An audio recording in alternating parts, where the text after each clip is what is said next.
Imagine this scenario. A teenager has spent 3 whole days inside his bedroom. He did not come downstairs, he did not talk to his family. Finally, on the 4th day he opens his door, he walks down the stairs and enters the living room. His parents are sitting on the couch. They are happy to see him, but they also feel frustrated. So, the father looks up, smiles artificially, and says, "Well, look who finally decided to join the real world." It sounds like a small joke, right? But psychologically, it is a disaster. Welcome to a lesson on a rule that will change how you look at human behavior forever. There is a profound concept from psychological forums: don't punish the behavior you want to see. Let us analyze what happened to that teenager. What did the parents want? They wanted their son to come downstairs. What did the son do? He came downstairs. But what did the parents deliver? Sarcasm, a small emotional punishment. In that exact millisecond, the teenager's brain connects 2 things. Coming downstairs equals feeling embarrassed. So, what does he do next? He turns around and goes back to his room. Coming downstairs equals feeling embarrassed. So, what does he do next? He turns around and goes back to his room. The parents accidentally destroyed the exact behavior they wanted to encourage. This happens everywhere in our adult lives. Think about your friend who is always too busy to hang out. After 2 months of invitations, they finally say yes. They arrive at the cafe. If you say, "Wow, you're finally here, I thought you died," you are punishing them. You are making them feel guilty for their past absence, right at the moment they chose to be present. Instead, the rule of positive reinforcement suggests a simpler path. Save your negative feedback for bad behavior. When someone shows you the good behavior, welcome them with pure warmth. Say, "It is so wonderful to see you, I am glad you are here."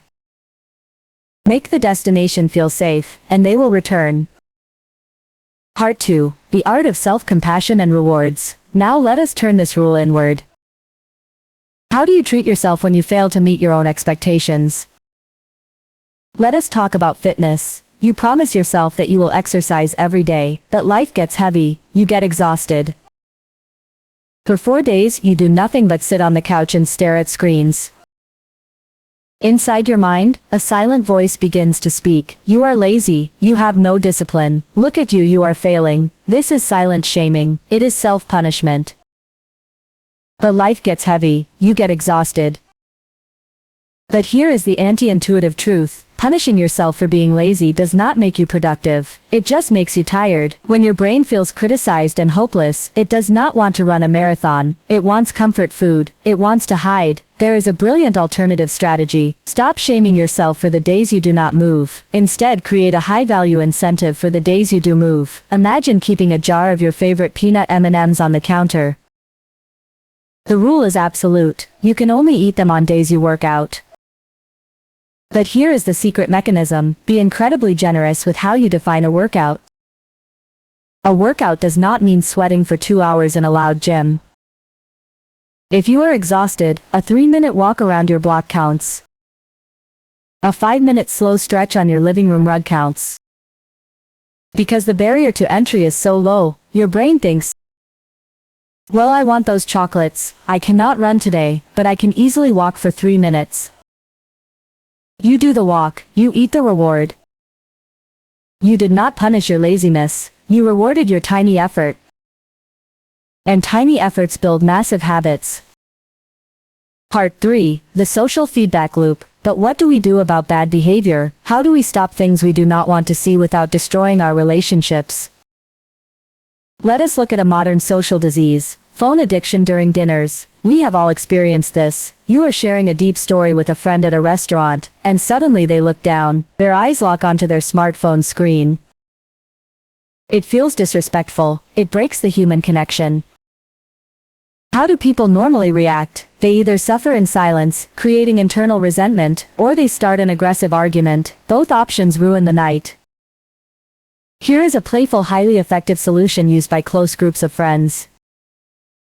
Establish a collective rule. The moment someone pulls out their phone during a meal, the entire table stops talking immediately.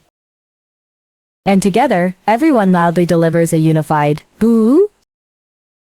It sounds ridiculous. It sounds like a crowd at a football match disapproving of a referee. But it is an immediate, clear consequence. It is not malicious. It is not an angry lecture. It is a game. The phone user usually laughs, blushes, and slides the device back into their pocket. This is how you deter bad behavior. You do not use heavy guilt or slow-burning anger. You apply a sharp, immediate, yet light-hearted boundary. You correct the action, but you protect the relationship. Conclusion: change your reinforcement. Human beings, and indeed, all living creatures, are fundamentally wired to seek safety, praise, and pleasure. We naturally move away from pain, criticism, and sarcasm. The next time your partner finally washes the dishes after days of neglect, suppress the urge to be sarcastic. Do not say, "Oh, the miracle happened."